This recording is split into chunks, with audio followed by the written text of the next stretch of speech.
दिल्ली में औरंगजेब रोड का नाम बदलने पर सियासत गर्मा गई है। एनडीएमसी में आने वाले औरंगजेब रोड को अब पूर्व राष्ट्रपति एपीजे अब्दुल कलाम के नाम से जाना जाएगा, लेकिन इसका विरोध शुरू हो गया है। एआईएमआईएम अध्यक्ष असदुद्दीन ओवैसी ने इस पर अपनी नाखुशी जाहिर की है।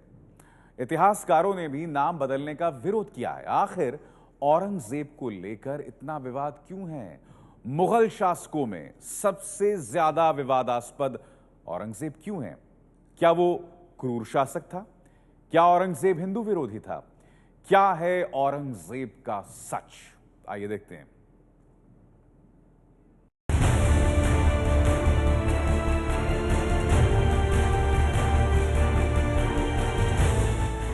मुगल साम्राज्य का आखिरी सबसे ताकतवर बादशाह अबुल मुजफ्फर मोहिउद्दीन मोहम्मद औरंगजेब आलमगीर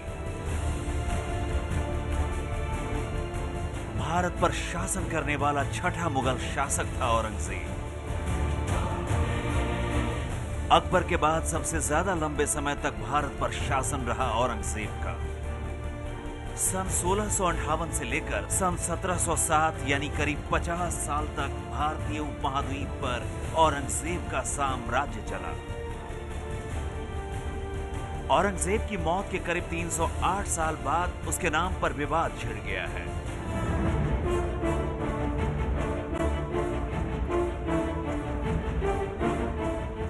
यह दिल्ली के लुटियन जोन्स की शानदार सड़क औरंगजेब रोड,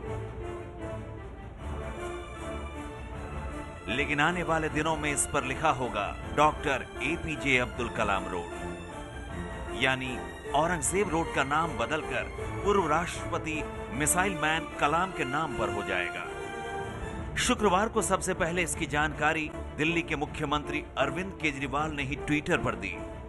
उन्होंने लिखा, बधाई, एनडीएमसी ने औरंगजेब रोड का नाम बदलकर एपीजे अब्दुल कलाम रोड करने का फैसला लिया है। हालांकि ये बात एआईएमआईएम के अध्यक्ष असदुद्दीन ओवैसी को रास नहीं आई। उन्होंने लिखा है, दिल्ली के मुख्यमंत्री अरविंद केजरीवाल को औरंगजेब के बारे में सही तथ्य पढ़ने चाहिए। दिल्ली सरकार को सड़क का नाम बदलने के बजाय राजधानी के स्कूलों में डॉक्टर कलाम के नाम पर स्कॉलरशिप शुरू करनी चाहिए। बीजेपी नेता सड़क का नाम बदलने का प्रस्ताव लाते हैं और दिल्ली में आम आदमी पार्टी की सरकार उसे अमली जामा पहनाती है। इससे क्या संदेश देने की कोशिश हो रही है? ये तो एक राजनीति से प्रेरित और बिल्कुल ही एक सांप्रदायिकता से प्रेरित बात है। अगर किसी के नाम पर भी कोई उनके याद में कुछ बनाना हो तो नए ढंग से बनाना चाहिए, ना कि कोई पुराने नाम को हटाकर। पिछले महीने पूर्व राष्ट्रपति कलाम के निधन के बाद बीजेपी सांसद महेश गिरी ने सड़क का नाम बदलने के लिए चिट्ठी लिखी थी। चिट्ठी में उन्होंने इतिहास की गलतियों को सुधारने की बात कही थी। एनडीएमसी ने इसके लिए काउंसिल की बैठक बुलाई थी, जिसमें सड़क का नाम बदलने के प्रस्ताव पर मुहर लग गई। ये मामला सन 2014 से पेंडिंग था और इसमें तमाम किस्म के नाम सामने आ रहे थे। कभी दारा शिकोह रोड, कभी गुरु गोबिंद सिंह रोड, और इस तरीके की डिमांड पहले से जनता की थी, क्योंकि कोई भी व्यक्ति औरंगजेब के साथ अपने आप को नहीं जोड़ पा रहा था। सर्वसम्मति से इस बात का फैसला लिया गया और एपीजे अब्दुल कलाम के नाम पर इस सड़क का नाम जो है बदला गया। आखिर क्यों चर्चित था मुगल शासक औरंगजेब? औरंगजेब के नाम पर क्यों होता है सबसे ज्यादा विवाद? इतिहास के पन्नों में किस तरह देखा जाता है औरंगजेब?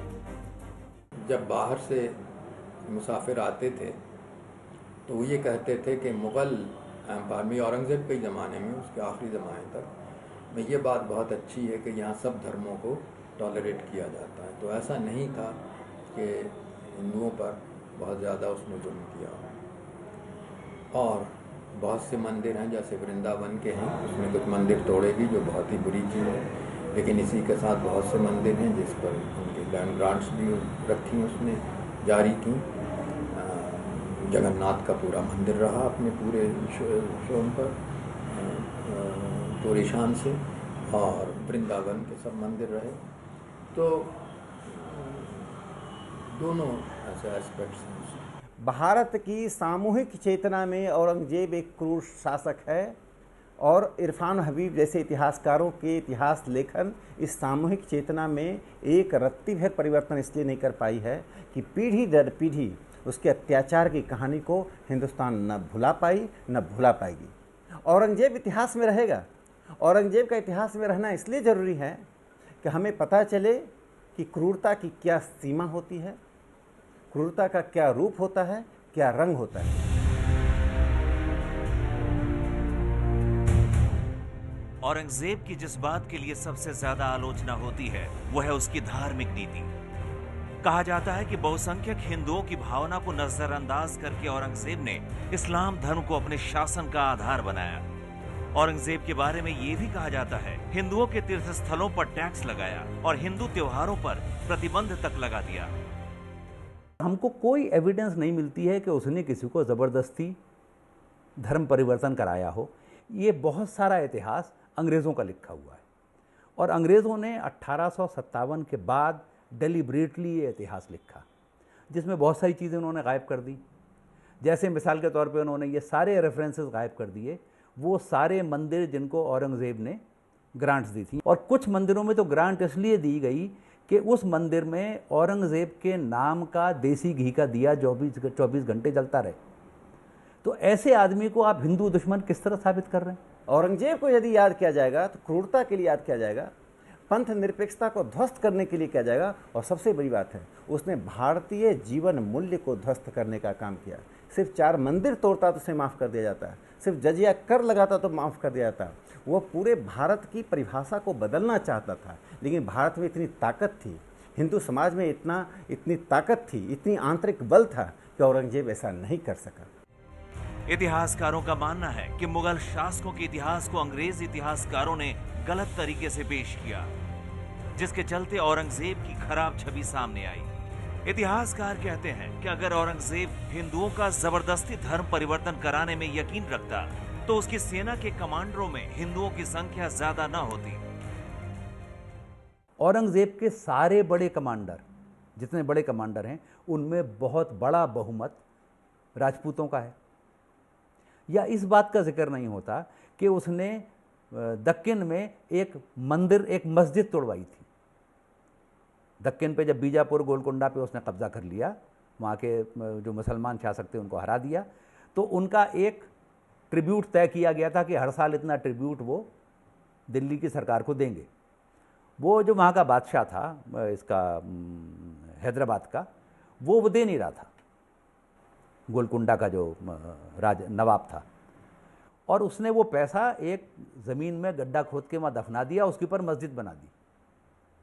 तो औरंगज़ेब ने जाके वो मस्जिद तोड़वाई। जो लोग कहते हैं कि उसके नॉवेल्स में हिंदू 33% थे, तो जिस देश में हिंदुओं की जनसंख्या उस वक्त 90% से अधिक थी, तो सेना हो कि प्रशासन हो, आप लोग कहाँ से लाएंगे? यह तो ऐसा ही कहना होगा कि अंग्रेज भारत आए, उनके प्रशासन में भारतीय थे, तो अंग्रेज कहाँ से अंग्रेजों को लाते भारत में? औरंगजेब के बारे में यह भी कहा जाता है कि वो एक क्रूर शासक था। उसने सत्ता हासिल करने के लिए अपने पिता शाहजहां को कैद करके रखा, अपने बड़े भाइयों दारा शिकोह और शाह सूजा की सत्ता की खातिर हत्या कर दी। औरंगजेब के नाम का गुणगान करते हैं, उनसे पूछिए कि दारा शिकोह ने ऐसा कौन सा गुनाह किया, अपराध किया कि उसके नाम को आप भुलाना चाहते हैं, और औरंगजेब ने ऐसा कौन सा काम किया जिससे उसके नाम का गुणगान करना चाहते हैं। ये सवाल तो उनसे पूछा जाना चाहिए। दारा शिकोह ने उपनिषद का अनुवाद किया, वह पहला ऐसा प्रशासक था जिसे औरंगजेब ने पराजित किया, बाद में उसकी हत्या की। वह वास्तव में शासक था, वह अपने पिता का पहला संतान था। पिता और उसकी बहन उसे शासक बनना चाहते थे, उसे घोषित कर दिया गया था।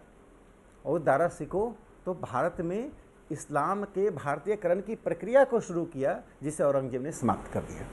मुझे ऐसा लगता है कि ये फैसला सही इस माने कर नहीं है कि हम इतिहास में कितना पीछे जाना चाहते हैं, जहाँ कितने लोगों का नाम मिटाना चाहते हैं, कितने लोगों का क्या करना चाहते हैं। तो फिर मुझे ऐसा देखना पड़ेगा कि वो आज जिस तरह से दलित असर्शन है फिर वो सब सवाल उठाएंगे कि जितने ब्राह्मण शासक हैं सबका नाम उखाड़ना चाहिए, दलितों का नाम स्थापित होना चाहिए। फिर कोई ओबीसी का मुद्दा उठेगा और फिर एक नाम उखाड़िए दूसरे को स्थापित करिए। मुझे ऐसा लगता है कि ये सही राजनीति नहीं है। इतिहासकार इस बात को मानते हैं कि औरंगजेब अपने परदादा अकबर की तरह उदार नहीं था। इस बात के प्रमाण मौजूद है कि उसने जजिया कर फिर से हिंदुओं पर लगाया था। जजिया कर एक तरह का टैक्स था जिसे सिर्फ हिंदुओं को देने के लिए बाध्य किया गया।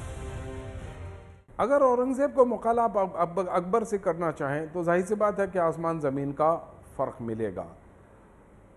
अकबर ने अपने आप को पूरे और पूरे तौर पर केवल एक शासक के तौर पर उसने देखा, और उसने ये देखा कि समाज के अंदर जितने भी धार्मिक समुदाय हैं और जितने भी धर्म हैं, इनके बीच अगर किसी तरह से हम सामंजस्य पैदा कर सकते हैं तो अकबर ने वो किया।